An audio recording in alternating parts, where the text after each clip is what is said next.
영상을 시청 및 청취하시는 모든 분들 안녕하십니까. 오늘은요, 영상 시청 및 청취하시는 시청자분의 간증이랄까요? 이것을 좀 나눠보도록 하겠습니다. 홈스쿨링에 관련된 것을 나누도록 하겠습니다. 참고로 지금 대안학교와 홈스쿨링의 어떤 중간 형태, 이 두 가지를 좀 결합시켜 놓은 이 중간 형태의 모습으로 홈스쿨링을 또 운영하시는 분이시기도 합니다. 제가 한번 읽어보도록 하겠습니다. 라디오 프로그램을 듣듯이 한번 잘 들어보시면 될 것 같네요. 우선 저는 50대이고 자녀를 4명 두었습니다. 큰딸이 26, 둘째가 아들인데 25, 셋째가 17 아들이고 넷째가 10살 딸입니다. 딸, 아들, 딸 이렇게 되는 것이죠. 26, 25, 17, 10살. 많은 분들이 와, 아이 넷에 와 하시고 나이 차를 들으면 다시 와 하십니다. 큰딸과 막내딸이 16살 차이가 나거든요. 4명 모두 제가 낳은 것 맞습니다. 가끔 재혼했냐? 입양했냐? 이러시는 분들이 있습니다. 저는 결혼 전후로 컴퓨터 학원 강사와 학원 운영으로 10년을 보냈고 결혼 후에는 사업을 10년 했습니다. 중간중간 아이들 낳을 때마다 2, 3년씩 쉬기도 했지만 쉬는 동안에는 학교도 다시 다니고 참 열심히 바쁘게 살았습니다. 저는 모태신앙인 남편을 만나 교회 내에서 한 열심하는 삶이었습니다. 큰딸과 둘째가 중학교 때 대안학교에 보내게 되었는데요. 계기가 있었습니다. 둘째 아들이 중1 때 학교에서 학교 폭력을 당했는데요. 그때 학교에서 대처하는 모습이 참 황당했습니다. 지금부터 11년 전 일이었는데 아이가 죽을 뻔한 위험에 비해 학교는 쉬쉬하고 무마하는데 급급했고 가해자 부모들의 대처는 어이없을 정도로 당당했던 걸로 기억합니다. 전부터 대안학교에 대해 들은 바가 있어서 학교를 그만두는 쪽으로 결론을 내고 대안학교들을 알아보기 시작했습니다. 먼저 둘째가 학교폭력으로 학교를 나오게 된 계기를 말씀드립니다. 사실 이 이야기만으로도 긴 스토리입니다. 둘째인 아들은 항상 또래보다 덩치가 컸고 중학교 때 이미 학기도 일단에 태권도 검은띠인 누구한테 맞을 만한 아이는 아니었습니다. 그런데 좀 내성적이고 조용한 소극적인 아이였습니다. 그래서 더욱 운동을 시켰었거든요. 아무튼 중학교 1학년이던 어느 날 뒷머리를 쓰다듬다 큰 혹이 있는 걸 발견하고 계속 물어보니 학교 내에서 왕따를 당하고 있다는 걸 알게 되었습니다. 그때 당시 기절놀이라는 게 유행했는데 아이들 넷이 얼굴이 새파랗게 칠 때까지 목을 조르다 아이가 기절을 했고 그러다 책상 모서리에 부딪히면서 큰 혹이 생긴 거였습니다. 그 당시 저와 남편은 말할 수 없이 큰 충격에 빠졌습니다. 나름 상담을 공부하는 중이었고 아이들과 소통이 잘 되는 엄마라고 생각했기 때문에 충격이 더했습니다. 그런데 그 일을 통해 학교에서 보여지는 행동은 선생님도 눈치를 채고 있었지만 사건을 원만하게 처리하는 데에만 급급했고 가해 아이들은 크게 잘못을 뉘우치는 모습도 아닌데다가 가해 부모님들도 애들이 놀다 보면 그럴 수도 있지 않은가로 저를 설득하는 데만 급급해서 제가 크게 상처를 받았습니다. 아들은 학교에서 가해 학생들과 마주치는 걸 힘들어했고 괜히 말했다. 내가 잘못이다. 이런 마음을 갖고 있어서 상담을 꾸준히 받고 있었습니다. 이곳저곳 많이 검색해보고 직접 가서 상담도 해보고 했었습니다. 저는 안산에 살고 있는데 그때나 지금이나 안산에서 대안학교를 찾기가 쉽지 않았습니다. 모든 생활권이 여기 있으니 집을 옮기는 것도 쉽지 않고 학비는 또 왜 그리 비싸던지. 그러나 제가 지금 경영하는 입장이 되어보니 비싼 학비가 충분히 이해가 갑니다. 교육의 질은 떨어지지 않아야 하고 넉넉한 후원이 없다면 모든 비용은 학부모의 몫이니 비싼 수업료는 어쩌면 당연한 얘기인 것 같습니다. 아무튼 저희 가정은 이를 통해 다시 세워지는 계기가 되었습니다. 그때 마침 안산의 지인이 홈스쿨링 형태의 대안교육 공동체를 소개해 주었습니다. 규모는 초중고 합해 30명 내외인 대안교육 공동체였습니다. 제가 여기서 대안학교를 선택하기 위한 결단을 내려야 했습니다.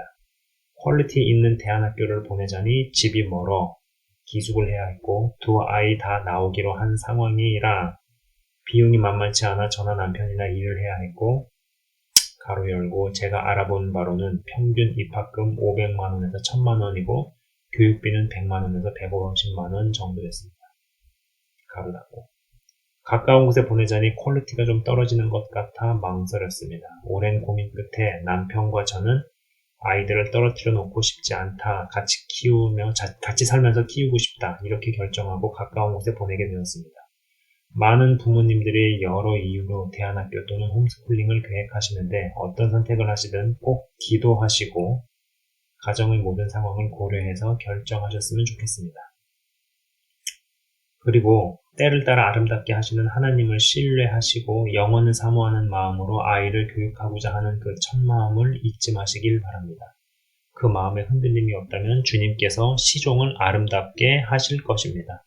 어떻든 아이들은 대안학교에 그럭저럭 적응해 나갔습니다. 잘 적응했다고는 말하지 못하겠네요. 우선 학생 수가 적어 또래가 많지 않았습니다. 큰딸 또래는 3명, 둘째 아들 또래는 1명밖에 없었거든요. 많은 분들이 저와 상담을 하실 때 반드시 하는 질문입니다. 친구는 몇 명인가요? 규모가 좀 되는 대안학교도 학교에 비하면 또래가 많지 않은 것이 사실입니다. 더군다나 우리 아이들이 다닌 곳은 소규모라고 할 수 있는 곳입니다. 어떻게 보면 조금 큰 그룹홈이라고 할 수 있습니다. 또래보다는 가족의 개념으로 생각하시길 바랍니다. 아이들은 점심시간이 1시간 반이었는데 설거지와 쓰레기 치우기 등등 큰아이와 작은아이가 한조가 되어서 정리해야 했고요. 긴 점심시간을 이용해서 야구를 했습니다. 모든 활동, 공부든 운동이든 식사나 야외 학습 등등을 할 때에도 위에 형 누나들과 함께하고 또 아래 동생들도 챙겨야 했습니다. 소규모 대안학교나 홈스쿨링 그룹은 그냥 큰 가족의 개념으로 보시면 될 것 같습니다. 지금도 아이들은 형, 누나, 동생들과 연락하며 지냅니다. 물론 모든 형, 누나들은 아닙니다. 그 중에서 마음에 맞는 절친이 생기고 마음에 맞는 형이 생기고 하더군요. 규모가 적은 대안학교나 홈스쿨링 모임을 생각하실 때 사회성 이야기를 많이 하는 것을 듣게 됩니다. 아이들은 교회에서, 군대에서, 대학에서 많은 친구들을 만났고 오히려 학교에서 소규모의 인원과 부딪히며 인원이 적다 보니 자질구레하게 부딪힐 일이 더 많습니다. 참고 용납하고 배려하고 부족한 것을 경험하면서 절제하는 법을 배우게 된 것 같습니다. 고등학생이 되면서 진로를 결정해야 했습니다. 큰 아이는 공부에 소질이 좀 있었고 작은 아이는 전혀 관심이 없었습니다. 아이들이 중학생 때부터 선생님과 형, 누나들과 많은 이야기를 나누고 자신의 진로에 대해 일찍부터 생각하게 되었는데 이 점이 가장 감사한 점 중에 하나입니다. 고등학생이 되면서부터 큰아이는 공부를 열심히 하였고 고3이 되어서는 학교 내의 수업이 부족하다고 판단하여 선생님과 의논하여 입시학원에 다녔습니다. 이 학교는 일반적인 공부도 잘 준비시켜 주시긴 했지만 한자, 법, 역사, 독일어, 히브리어 등 다른 대안적인 공부도 많이 하고 있어서 대학에 가기 위해서는 좀 더 전문적인 도움이 필요하다고 판단했습니다.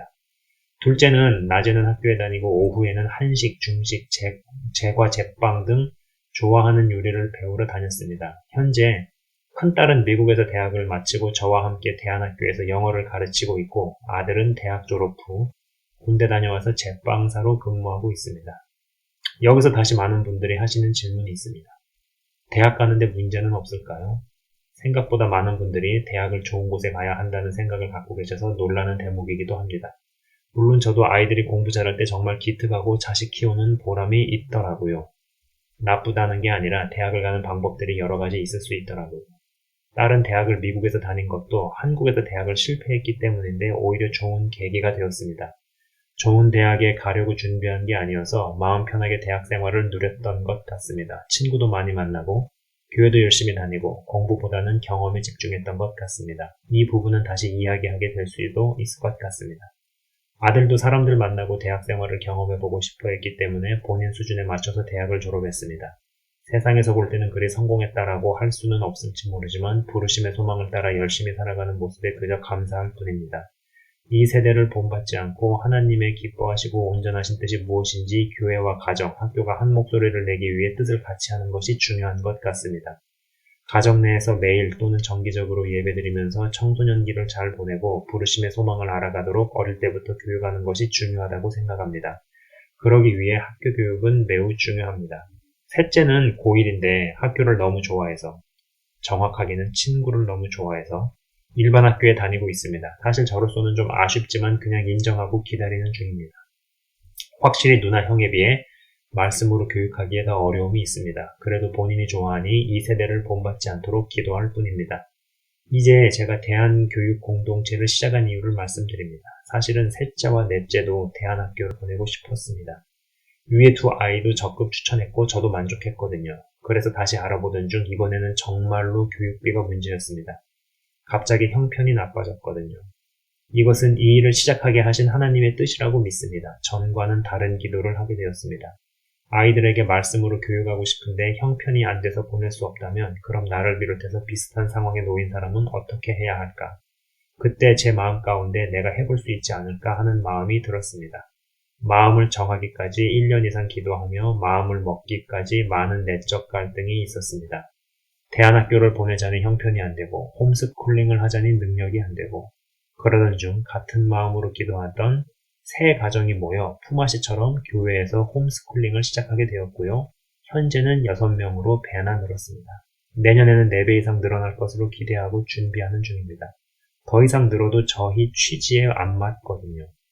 1년째 이런저런 시행착오를 거쳐가며 고군분투하고 있는데요. 교육의 질은 낮추지 않으면서 교육비는 최대한 낮추는 대한교육 공동체를 만들어가고 있습니다. 아직도 가야 할 길은 멀지만 하나님께서 하십니다. 저는 그저 수발드는 하인으로 주님께서 하시는 놀라운 기적을 옆에서 구경하는 은혜를 얻은 자입니다. 얘기가 너무 길어졌습니다. 정리해서 말씀드리겠습니다. 대안학교를 고민하는 분들께 먼저 시작해본 자로서 쉽지 않은 길을 가시는 분들을 위해 드리는 말씀입니다. 첫 번째, 홈스쿨링이든 대안학교든 일반적인 학교와 비교하시면 안 됩니다. 얻는 게 있으면 잃는 것도 있습니다. 그러나 얻는 것에 비하면 잃는 것은 아무것도 아닙니다. 두 번째, 어려운 일이 아닙니다. 시작이 어려울 뿐 구하는 자에게 주시는 은혜를 맛보게 하십니다. 세 번째, 학교에 맡기는 개념이 아닙니다. 함께 공부하고 잘하는 개념입니다. 이 대목이 굉장히 중요하고 또 저 개인적으로는 많이 와닿는 것 같습니다. 학교에 맡기는 개념이 아닙니다. 함께 공부하고 잘하는 개념입니다. 아이가 말씀으로 자라는 만큼 나는 그 이상으로 자라야 합니다. 아이보다 부모에게 영적 근면함이 더 필요합니다.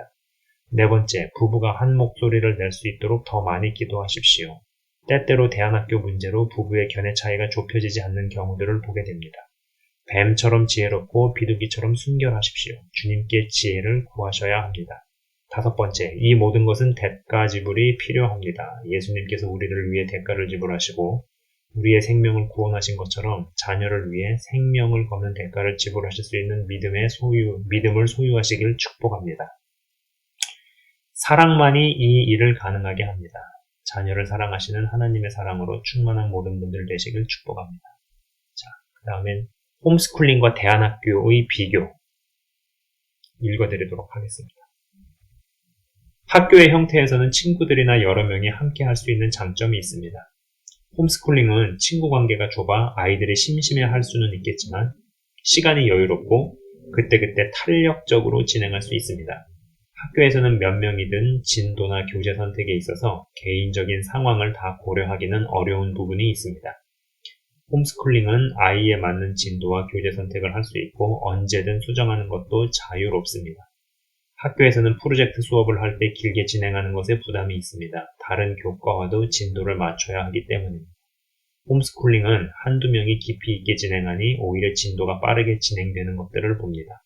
예를 들어 아이가 동물에 관심이 있다면 홈스쿨링은 그에 맞춰 진도가 그때그때 필요에 따라 정해질 수 있겠지만 학교에서는 모든 아이의 요구를 수용할 수가 없습니다. 이것은 장기 프로젝트뿐 아니라 모든 교과에 적용됩니다. 학교에서는 수업을 도와주는 선생님이 계셔서 부모님의 역량이 줄어들게 되니 부모님들이 한결 수월할 수 있습니다. 대신 그만한 비용을 감수해야겠지요.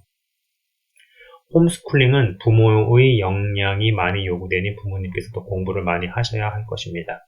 학교에서는 선생님만 갖춰지면 다양한 교과를 시도해 볼 수 있습니다. 홈스쿨링은 부모님의 역량에 따라 달라지거나 아이들의 스스로 학습하는 자기 주도 학습이 강화될 수밖에 없습니다. 학교에서는 아이들의 경쟁이 장점이 되거나 또 단점이 될 수 있습니다. 학교에서는 인원에 따라 또는 학교의 상황에 따라 또는 추구하는 가치관에 따라 부모님이 원하든 원치 않든 다수에게 유리한 교육을 하게 될 수 있습니다. 예를 들어 내가 제빵을 배우고 싶다고 다 할 수는 없을 겁니다. 홈스쿨링은 아이의 개성과 요구에 따라 학습의 기준이 달라질 것입니다. 그렇더라도 기본적인 학습에 대한 요구를 채워줘야 하니 부모님의 역량에 따라 다른 도구들, 교재나 학습지나 인강을 많이 이용하게 됩니다. 학교도 다른 도구들에 대한 의존도가 있지만 홈스쿨링보다는 덜할 것입니다. 그러나 가장 큰 고민 중에 하나는 역시 부모님의 역량이 얼마나 요구될 것인가 하는 것입니다. 부모님이 모든 과정을 다 도와줄 수 없기 때문이겠죠. 또 내가 지금 잘하고 있나, 다른 아이들은 어떻게 하고 있나 하는 고민도 종종 하게 될 수 있고요. 가이드라인이 없으니 중간중간 정보를 찾느라 공부를 계속 하셔야 할 것입니다. 그럼에도 불구하고 홈스쿨링을 너무 어려워하지 마시기 바랍니다. 지금은 교재나 인강, 유튜브, 블로그 등 수많은 정보가 제공되고 있습니다. 아이의 필요와 요구에 대해 함께 고민하며 함께 성과를 이루어 나가는 동안 자녀와의 관계는 돈독해질 것입니다. 테바 아카데미는 이 테바 아카데미는요, 이 독자분께서 운영을 하고 계시는 홈스쿨링과 학교의 복합 형태입니다. 테바 아카데미는 홈스쿨링과 학교가 결합된 구조인데요. 학생은 20명 내외로 운영되고 교과를 도와주는 수학, 영어, 전임 강사도 있지만 그 외 예체능, 국어 등은 부모님의 품앗이로 운영합니다. 식사나 간식도 부모님들이 돌아가면서 챙겨주거나 예배와 성경 읽기, 성경 암송 등은 부모님과 교사가 반반 진행합니다. 20명이 같이 모일 때도 있지만 주로 한 반, 4명에서 6명, 한 반 내외로 모이거나 등교와 줌 수업이 반반 진행됩니다. 오전엔 예배와 성경 읽기, 암송이 주 3회는 부모님과 2회는 교사와 줌으로 진행되고 오후 1시에 격일로 등교하여 주요 교과, 국영수 예체능을 수업합니다. 등교하지 않을 때는 줌 또는 숙제를 통해 기타, 가로 열고 한자, 신앙, 논술, 컴퓨터, 개인적인 프로젝트 등 자기 주도 학습을 진행합니다. 아무래도 비용적인 면을 줄이고 효율성을 높이다 보니 어느 정도 부모님의 헌신이 요구되는 건 사실입니다. 교사의 역량보다 교재의 역량을 두고 진행하기 때문에 홈스쿨링을 계획하시는 분들은 교재에 대한 정보를 많이 공부하시고 본인이 소화 가능한 교재를 선택하시길 추천합니다. 꼭 부모가 가르침에 대한 은사가 있어야 한다거나 좋은 교재를 선정해야 한다는 부담은 좀 내려놓으시고 본인이 할 수 있는 수준과 아이의 필요를 적절히 고려해서 시작해 보시길 권해드립니다. 시중에 좋은 교재와 좋은 강의들이 창으로 넘쳐나는 시대에 살고 있습니다. 이 또한 지혜롭게 이용하시면 좋겠습니다. 어차피 남들이 가지 않는 좁은 길입니다. 하나님께 지혜를 구하시면서 믿음의 발을 떼시기를 권해드립니다. 지금 제가 여기까지 읽어드렸습니다.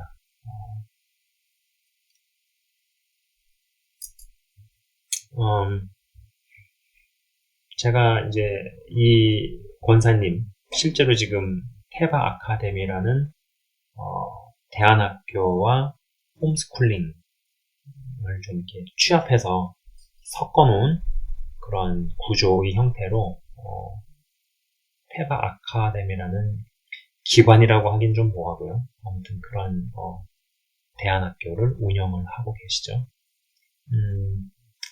지금까지 읽어드린 대목이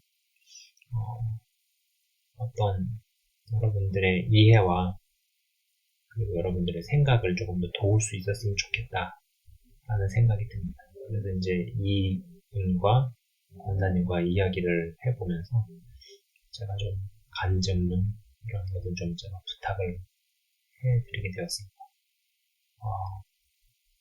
영상을 시청 및 청취하시는 분들 중에서도 자녀를 키우시고 하시는 분들이 많은데 사실 다음 세대에 대한 고민이랄까 염려스러운 부분들이 있죠.